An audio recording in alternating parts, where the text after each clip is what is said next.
आता आपल्या महाराष्ट्र राज्याचे अर्थमंत्री जे प्लेन क्रॅश झालं या दुर्दैवी घटनेमध्ये त्यांचा आज सकाळी 8:30 पावणे 9 वाजता दुःखद निधन झालं। या प्लेनमध्ये जे 5 ते 6 जण होते, अजितदादा पवार आणि अजून 5 जण।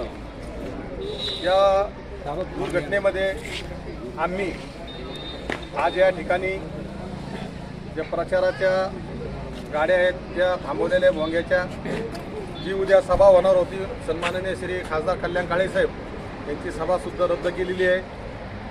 कारण की आपल्या या महाराष्ट्राचं असं मोठं नेतृत्व जे धडाडीचं काम करणारं, ग्रामीण भाग असेल शहरी भाग असेल, या ठिकाणी सर्व ठिकाणी मोठ्या प्रमाणात त्यांनी जे काम केलेलं आहे ते आज आपल्यातून जे प्लेन क्रॅशमध्ये जे हे दुर्दैवी त्यांचा अंत झाला, या दुःखामध्ये आम्ही सर्व महाविकास आघाडीचे कार्यकर्ते या दुःखामध्ये सहभागी आहोत। मी माझ्या वतीनं या तिन्ही उमेदवाराच्या वतीनं व महाविकास आघाडीच्या वतीनं व सर्व या पदाधिकाऱ्याच्या वतीनं भावपूर्ण अशी श्रद्धांजली अर्पण करतो।